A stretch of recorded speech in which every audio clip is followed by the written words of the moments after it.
Magandang araw na linggo po sa inyong lahat.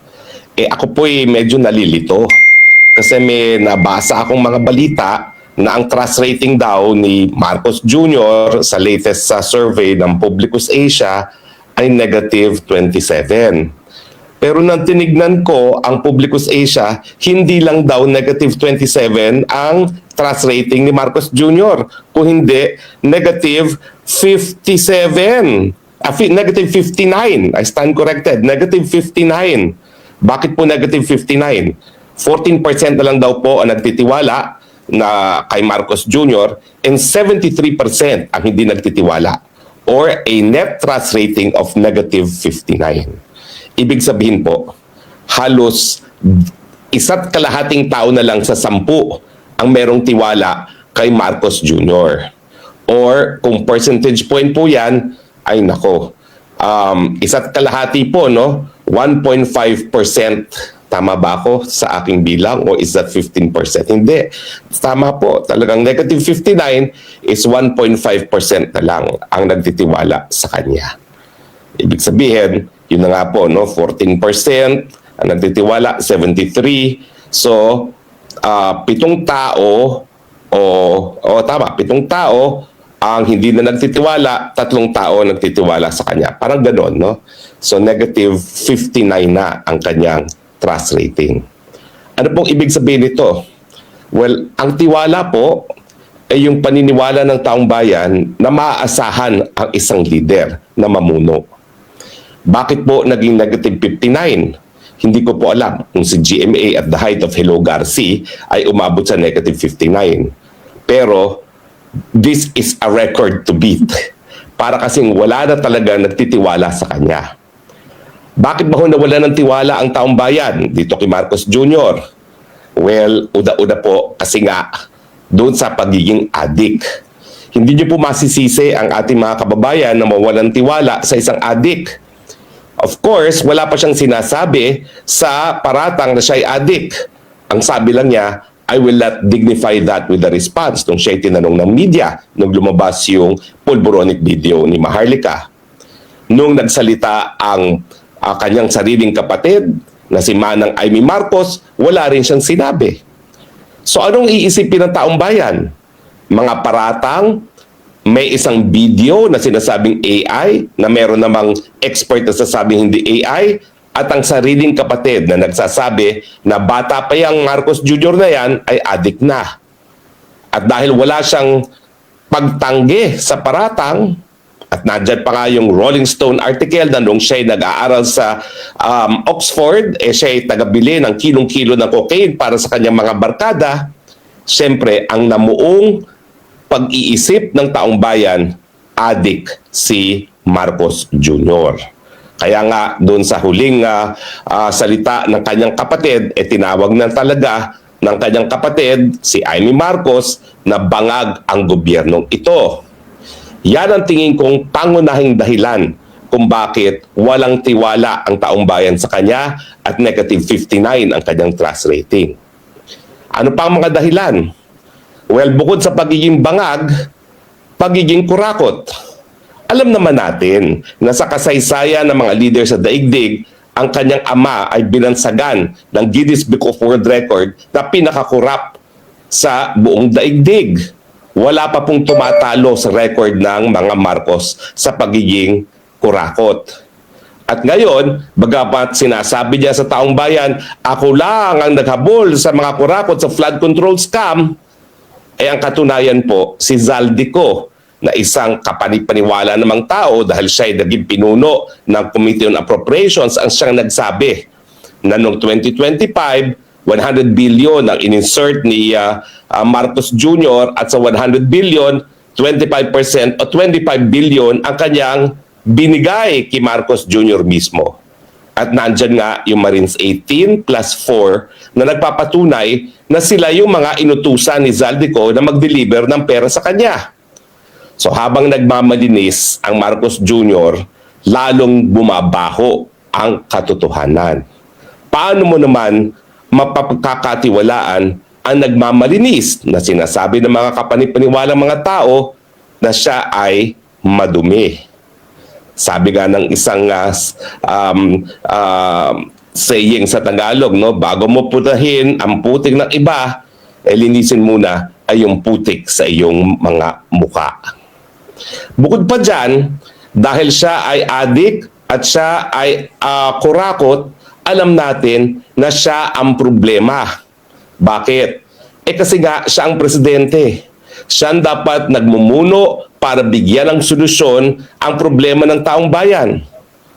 Huwag niyang sisihin ang napakataas na presyo ng bilihin sa putukan sa gitnang silangan. Bagamat yan talaga ay naging dahilan para mas maging mataas pa ang presyo ng bilihin sa Pilipinas, wala pang putukan. Alam natin, champion ng Philippines pagdating sa presyo ng mga bilihin. Presyo ng gasolina, presyo ng bigas, presyo ng kuryente. Wala pong tatalo sa Pilipinas. Nagtataka pa ba kayo kung bakit walang tiwala kay Marcos Jr.? Pero bukod pa po dyan, ang pinakaimportanteng katotohanan na patuloy pong lumolobo ang hanay ng mga nagugutom. Hindi na lang po kalahati. Mahigit sa kalahati na ngayon ang nagsasabing gutom sila. At sa mga susunod na mga surveys, hindi po ako magtataka kung magiging 60% na yung nagsasabing gutom sa kanila dahil patuloy nga pong tumataas ang presyo ng bilihin, patuloy pong pumapalpak ang ating ekonomiya, patuloy pong nawawalan ng balurang piso, ibig sabihin patuloy pong lalo pang tataas ang presyo ng bilihin. Ang hinaharap po natin by way of leadership failure ay isang tsunami, unprecedented tsunami. Napakalaking problema na dagdagdagan pa dahil nga sa putukan sa gitnang silaman, pero walang presidenteng in charge. Houston, we have a problem. There is no president leading the Philippines. Kaya nga po, 59% ang distrust ngayon ni Marcos Jr. Kapag 59% ang distrust at wala ng tiwala na kakayanin ng Marcos Jr., ibig sabihin, nawala na siya ng moral authority na mamuno. Wala nang naniniwala sa kanya. Aantayin pa ba niya na maging negative 100% yan? Baka mamaya, ang maniniwala na lang sa kanya ay ang kanyang bahay, ang kanyang mga anak at wala ng iba. Dahil dyan po tayo patungo. Sa tingin ko, sa hanay mismo ng Marcos na pamilya, alam nila ang problema. Alam nilang nagbubulungan sila. Hindi talaga kaya mamuno ni Marcos Jr. Bakit? Bangag kasi. Ang pagiging bangag, sabi ng mga doktor, ay isang malubhang kalagayan. Isang sakit na nakakaapekto sa pag-iisip. Wala sa tamang pag-iisip, paano magkakaroon ng solusyon? Praning, kaya ngayon pinakukulong ang mga kalaban. Hindi na niya naiisip na ang dahilan kung bakit lumolobong hanay na kanyang mga kritiko ay dahil na nga po sa hirap ng buhay. Hindi naman po kahit sinong kritiko ay magsasabi na palpak ang Marcos kung siya ay hindi palpak. Naisip ko tuloy mga panahon ng diktador ang Marcos Sr., at least may nakikitang mga proyekto. Alam nating kurakot, pero pag pinagkakakitaan ng mga proyekto, nung mga noon, porsyento lang. Ngayon, halos wala ng project, puro na lang pagnanakaw. Kung ikaw ay gusto magnakaw, magkaroon ka man lang ng project na makikita ng taong bayan.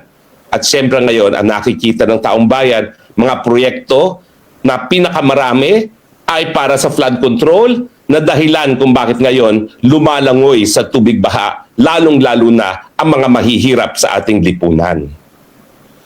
Nagtataka pa ba kayo kung bakit negative 59 ang trust rating ni Marcos Jr.? Pero ang tanong, alam natin na mga kababayan natin wala ng tiwala kay Marcos Jr. Pero bakit hanggang ngayon sa ating kasaysayan at hindi naman habang panahon nang nakalipas, dalawang presidente ang pinagtabuyan natin nang nawala ng tiwala ang taong bayan? Bakit si Marcos Jr. ngayon naririyan pa rin? Walang katunayan, bagamat hindi maiiwasan ang kawalan ng tiwala sa hanay ng taong bayan, ang militar pa rin ang siyang nagbibigay proteksyon sa kagustuhan ng taong bayan na sisantihin ang mga walang silbing presidente. Yan ang naging papel ng hukbong sandatahan nung pinatalsik at sinuka ang Marcos Sr. Yan din ang dahilan kung bakit napatalsik ang Erap Estrada. Erap Estrada na ang paratang ay kumita sa weteng na hindi man lang galing sa pondo ng bayan. Ito ang kinukurakot, pondo ng bayan.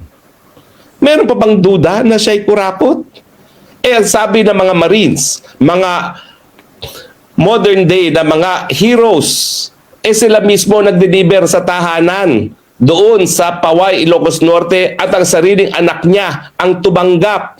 Walang pagkakaiba yan nung tinanggap di umano ni Dr. Loy Ejercito ang pera galing sa weteng galing kay Chavit Singson. Pero bakit ang taong bayan, bagamat wala ng tiwala, para bagang hindi nagpi-people power? Kasi ang katunayan po, ang tawag natin people power, pero kinakailangan ang militar ang siyang magbigay proteksyon sa taong bayan. Bakit hawak po ngayon ng Marcos ang militar? Inalagaan po niya ang Chief of Staff. Inalagaan niya ang Chief PNP. So hindi gaya noong 1986 na bumitiw ang hepe ng pulis, si Fidel Ramos at ang DND, hawak niya ngayon ang DND Secretary Gibo, maski siya ay minsan naging Maltese citizen or dayuhan. Nakapagtataka nga, bakit ang ating hukbong sandatahan talaga pa rin kinikilala ang ating Secretary of Defense, maski minsan ng kinutya ng ating Secretary of Defense ang pagiging Pilipino pabor sa para maging Maltese. Hindi po issue kung siya ay Maltese citizen pa rin. Ang issue, paano mo itataguyod ang pang-national interest ng Pilipinas na ikaw ay nung minsan tinalikuran mo ang pagiging Pilipino mo? Paano naman kami na nakakaraming mga Pilipino na nagsasabi kami sinilang, kami mamamatay bilang mga Pilipino? Kahit ano pang impyerno ang daanan namin dahil sa gobyerno ng Marcos Jr. Ano pang kinakailangan na ating kasundaluhan para protektahan ng taong bayan? Pag ubabot yan sa negative 100, masisira po ang isang bagay na nagbigay dangal sa ating bagong Pilipinas na labad sa mga diktadurya dahil po tayo kinilala ng daigdig na po pwede natin patalsikin, isuka ang mga walang kwentang leader na hindi nagdadanas ng dugo. Pag inantay pa natin maging negative 100 ang trust rating, puputok na yan. Parang bulkang ngayon, bulkang Taal, bulkan Kanlaon na pinagsama-sama. Aantayin pa ba natin yun? Aantayin pa ba natin na magdadanas ng dugo? Wag naman po. Nais ko makilala pa rin ang mga Pilipino bilang nagbibigay ng tunay na demokrasya, people power na walang pagdanas ng dugo. Pero hindi lang po taong bayan ang dapat gumalaw. Kinakailangan po ang mga protektor ng ating sambayanan, ang hukbong sandatahan, ang kapulisan, gawin ang kanilang sinumpaang katungkulan, protektahan na ang taong bayan dahil negative 59 na ang trust rating. Wala na pong tiwala ang taong bayan. Ang tingin nila, taksil sa panunungkulan ang Marcos Jr. Ulitin ko, taksil siya sa panunungkulan dahil siya'y bangag, dahil siya'y kurakot, dahil siya'y palpak bilang isang pinuno. Hanggang kailan kayo mananahimik, mga protektor ng taong bayan? Binigyan namin kayo ng pagkakilala nung tinawag namin kayong protektor ng mamamayan sa 1987 Constitution. Nasaan kayo ngayon? Ngayong wala ng tiwala ang sambayanan sa presidente na dapat sana leader para pagbangon sa mga kahirapan, pero ngayon ay siyang dahilan dahil sa kahirapan ng taong bayan. Nasaan kayo, mga protektor ng mamamayang Pilipino? Maraming salamat po sa inyong patuloy na pagtangkilik. Ito po inyong spokesbayan nagsasabi, I love you Philippines kahit anong mangyari. With the only country that I have, with the only country that I have, maski mahirap mahalin ang Pilipinas dahil ang tagal pumutok ng mga bulkan. Pero God is good. God will provide for us. God will provide the change that we all need. God bless the Philippines. Bye for now. During the impeachment trial, Attorney Narvaza mentioned that NBI is under DOJ and DOJ is under the Office of the President.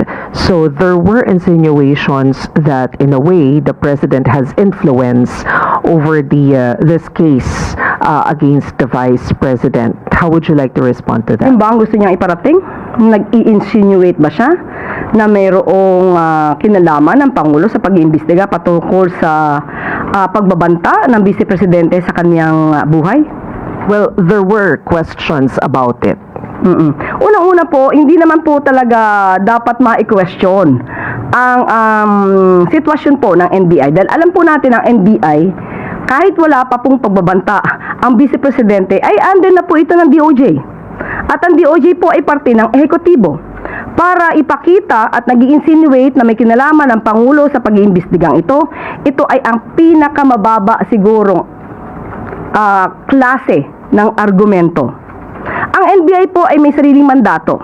Kung mayroong nakita at napatunayan naman po na may pagbabanta mismo sa buhay ng Pangulo at hindi lang naman isang tao, 2 taong nakakita nito, buong mundo ang nakakita ng pagbabanta sa buhay ng Pangulo, ni First Lady at ni dating House Speaker.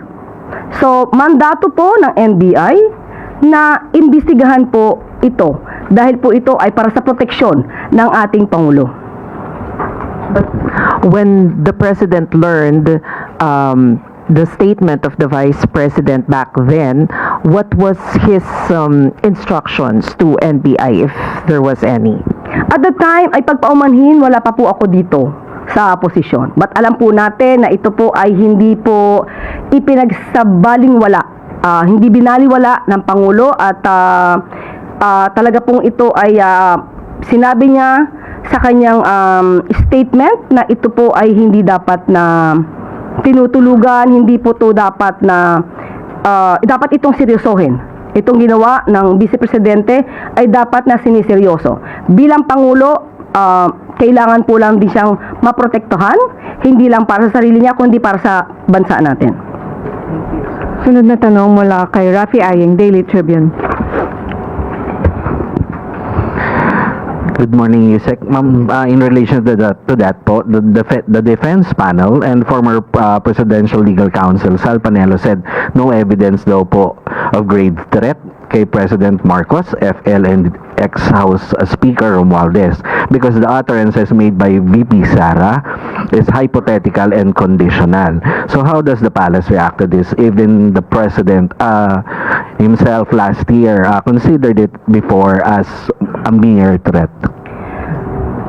Ang pagbibigay po ng salita na kumausap na siya ng tao para patayin ang Pangulo, ang unang ginang at ang dating House Speaker, hindi po ito hypothetical.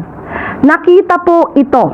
Hindi po ito gawa-gawang isip, hindi po ito pantasya. Sinabi po ito at mismong si Vice Presidente ay hindi pinapasinungalingan ang kanyang mga sinabi, ang kanyang pagbabanta sa buhay ng Pangulo. So wala tayong pag-uusapan tungkol sa hypothetical. Hindi po yan hypothetical. Dahil mismo si Vice Presidente ang nagsabing, no joke, no joke. At patungkol po sa conditional, alam naman po natin, lalong-lalo na ang mga abogado, nandiyan po nakasaad sa revised penal code, pati po ang sa kaso ng Kaluwag versus People. Akin na rin pong babasahin. Kaluwag versus People ruled that in grave threats, the wrong threatened which amounts to a crime may or may not be accompanied by a condition. Hence, under Article 282, there are two forms of committing grave threats. First, when the implication of the threat upon the person, honor, or property or the family of a person is coupled with condition. And second, when the alleged threatening act or remark is not subject to a condition. So, ang grave threats ay pwedeng conditional or hindi may kasamang kondisyon. At sa cross examination kahapon, nakita at naisiwalat din ang maraming bagay. Unang-una, ipinakita po rito ang video ni Atty. Zuleika Lopez at gina-justify ng mga abogado ni VP Sara na ang reaksyon ni Vice Presidente ay patungkol sa di umanong oppression ng House of Representatives kay Atty. Zuleika Lopez na kanyang Chief of Staff. You cannot and you will not justify something if you did not commit any act. Doon pa lang, dahil ginajustify nila yung action nila at nakomit lamang daw ito dahil sa di umanong pangyayari kay Atty. Zuleika Lopez, doon pa lang po ay may pag-amin na po sa ginawang pagbabanta sa buhay ng Pangulo.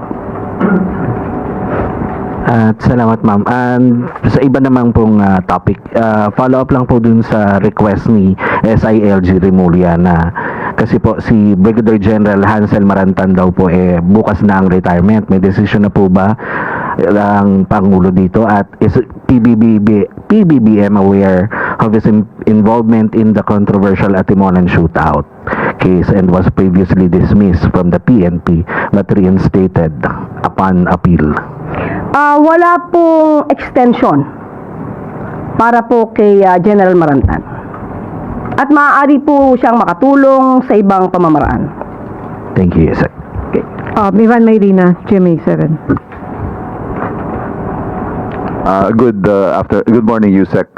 Kahapon din po ay nabanggit ng defense team ni VP Sara yung Operation Romanov. According to Defense Counsel Mark Vinluan, and I quote, "When VP Sara uttered those words, she was not responding as Sara Duterte, the Vice President, but as Sara Duterte, the wife, mother, daughter, and sister, who only sought to protect herself and her family. Operation Romanov is in place and the threat against their lives is real." Two-part question, ma'am. What does the palace know about Operation Romanov and what was done about it, if any? And the second question is, how do you react to it being used as justification for the Vice President's utterances? Unang-una, sino po ba ang nagbanggit ng Oplan Romanov? Hindi po ba nasa partido ng Vice Presidente? Hindi po ba siya ang dapat na magbigay ng mga ebidensya patungkol dito at hindi ang palasyo? Siya po ang magbigay ng mga detalye para po magkaroon ng tamang pag-iimbestiga. Binigyan siya ng pagkakataon, sinulatan siya ng NBI para malaman ang mga sinasabing death threats sa kanya at sa kanyang pamilya. Pero hindi siya tumugon. Hindi po kasalanan ni Numan kung hindi magkakaroon ng anumang tinatawag nating existence yung sinasabing Oplan Romanov dahil mismo ang Vice Presidente na nagsabi nito ay hindi ito napapatunayan. So, anong gagawin po ng ehekutibo kung wala namang maiimbestigahan dahil walang anumang detalyeng ibinibigay ang nag-aakusa patungkol sa Oplan Romanov? At ang paggamit muli nito ng justification, gina-justify niya ang sinasabing Oplan Romanov kaya siya nagbanta sa Pangulo? Hindi natin maiiwawaksi ang pagiging Vice Presidente niya at sa pagiging nanay niya. Ang pagbabanta ay pagbabanta. Sino ka man, nagbanta ka sa buhay ng Pangulo, kahit ikaw ay isang nanay, ikaw ay isang Vice Presidente, walang pagkakaiba yon. Nagbanta ka pa rin sa buhay ng Pangulo. Okay. Sunod na tanong mula kay Ivy Reyes, Bilyonaryo. Hi, Yusek. The Office of the Cabinet Secretary was scrapped by virtue of PBBM's first executive order in 2022. Will he announce a new order now that the CabSec position is back? What do you mean? Executive order? Yes po. Okay, iba po kasi ang posisyon na ibinigay ng Pangulo kay CabSec Benhur Abalos. At ito po ang aking masasabi. CabSec Benhur's appointment is the President's way of redefining the CabSec position pursuant to his authority to reorganize the executive branch, particularly the Office of the President. And second, plenary power to appoint. The President has the plenary power to appoint.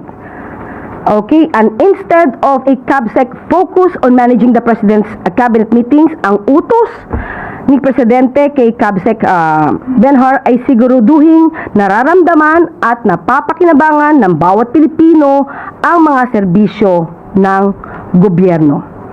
And as CABSEC, President Marcos Jr. also directed him to go around the country to represent him and call on the cabinet members to help address the concerns of the public.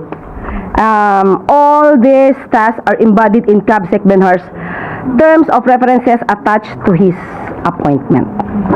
And so different po ito sa position ni Sec. Lagdameo as Special Assistant to the President. Yes, iba po ito. And last question, sorry. Was Sec. Abalos considered for any other positions? Wala po. Ito po ang ibinigay sa kanya dahil makikita niyo naman po na ang tiwala ng Pangulo kay CABSEC Benhar Abalos ay buong buo. At kaya itong function na ito ang ibinigay sa kanya para mas mapalawak pa ng Pangulo ang pagsisilbi at makakaikot si CABSEC Benhar Abalos sa bawat rehiyon para mas maramdaman nga ng bawat kababayan natin ang tulong ng gobyerno. Follow-up question mula kay Christian Yusores, DZMM. Hi, Yusek. Just a point lang po dun sa nabanggit ninyo kay CABSEC Abalos. Tama po ba you mentioned that the President saw the need to reorganize the Office of the President? Ano po ba ang observation ng Pangulo po sa trabaho ng kanyang mga cabinet? Why does he need to appoint the Cabinet Secretary to focus on managing the Cabinet Secretaries? Mas bibigyan po kasi ng focus, lalo na ngayon, ang pagbibigay ng tulong para mas maabot natin ang mga kababayan natin. Ang mga cabinet secretaries po natin ay may kanya-kanyang trabaho. Ang Pangulo po ay halos araw-araw ay umiikot sa lahat ng sulok ng Pilipinas. So sa tulong po ni Secretary Benhar Abalos, mas marami pang mapupuntahan na maaaring hindi napuntahan ng Pangulo, pero dahil nandiyan na po si Secretary Benhar Abalos, mas mararating niya pa ang ibang lugar at i-represent niya po ang Pangulo. Follow-up question mula kay Maricel Lalili, TV5. Yung clarification lang po. So yung position po ngayon ni Secretary Abalos is a new cabinet position? Yes, in a way, yes. Hindi po siya, ang function niya ay hindi pang CABSEC. Ang function niya is to help the President. Okay. Yes. So, Yun ang magiging function niya. Siya yung iikot sa buong bansa para mas mapalawak pa at ma-reach out ang mga kababayan natin. alright. So, bagamat magkaiba po yung mandate ni Secretary Abalos doon sa inabolish na position, yung Office of the Cabinet Secretary, ang tawag sa kanya ay Cabinet Secretary po. Cabinet Secretary. CABSEC pa rin. Alright, so in effect, kailangan po bang mag-issue ng panibagong executive order ni Presidente to create this new position? According sa Office of the Executive Secretary, hindi kailangan ng executive order dahil po ang ginawa lamang po ng Pangulo ay in-exercise niya ang kanyang plenary power to appoint. Okay. Sunod na tanong mula kay Alvin Baltasar, Radyo Pilipinas.